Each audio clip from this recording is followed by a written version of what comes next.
আমার মুসলমান ভাই বোনদের জানাই আসসালামু আলাইকুম এবং আমার হিন্দু ভাই বোনদের জানাই নমস্কার। আপনারা কেমন আছেন? আশা করি ভালো আছেন, আমরাও ভালো আছি। শ্যামার একটু ঠান্ডা লেগে গেছে, আবার দুইটা বাচ্চা 1.5 বছরের ছোট বড়, ওরা দুই বোন 1.5 বছর ছোট বড়, কিন্তু যমক বোনের মতোই, একজন অসুস্থ পড়লে আরেকজন অসুস্থ পড়ে যায়। টুসু অসুস্থ ছিল, ভালো হয়েছে, এখন আবার শ্যামা অসুস্থ পড়ে গেছে। শ্যামার অনেক ঠান্ডা লেগে গেছে। আমরা এখন ঘুমাইতে যাব, আমাদের ঘুমের টাইম হয়ে গেছে।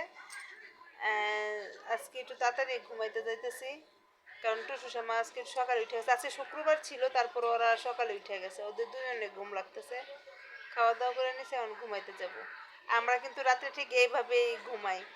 আমি টুসু শ্যামার মাঝখানে ঘুমাই, ওরা যতক্ষণ না ঘুমায়, মনে করেন আমার এইভাবেই সোজা ঘুমাইতে হয়, কারণ ওই ওইও ঘুরতে দেন ওর পাশে, আর ওই ঘুরতে দেন ওর পাশে, মানে কেউ ওর পাশে ঘুমাইতে কেউ দেয় না, সোজা ঘুমাইতে হয়। যখন ওরা ঘুমায় তখন দেখা গেছে আমি ওদের কারোর সাইড দিয়ে এক সাইড হয়ে ঘুরে ঘুরে ঘুমাই, আবার ওর সাইডে ঘুরে ঘুমাই, একটু নড়াচড়া করতে পারি।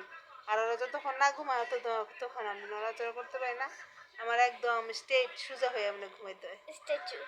হ্যাঁ, স্ট্যাচু স্ট্যাচু হয়ে ঘুমাইতে হয়।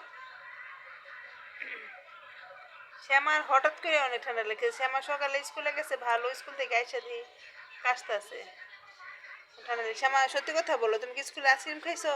না। সত্যি কথা বলো, না। কোক খাইছো? না। তাহলে ঘরে এসে ঠান্ডা পানি খেয়েছিলা? না।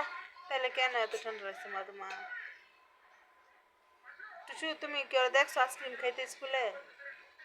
দেখো নাই? এখন আর আইসক্রিম আর কোক খাইবা না মা, হ্যাঁ? ঠান্ডা পানিও খাইবা না, কারণ এখন ঠান্ডা পড়ে গেছে না, এখন এমনিতেই ঠান্ডা লাগবো। বাচ্চাদের শীতের সময়, শীতের সিজন আসে না তো, বাচ্চাদের অসুখের সিজন আছে। এখন আমরা ঘুমাইতে যাই। সবাই ভালো থাকবেন, সুস্থ থাকবেন। সবাইকে good night, tata. Tata, bye bye. Bye bye. Tata.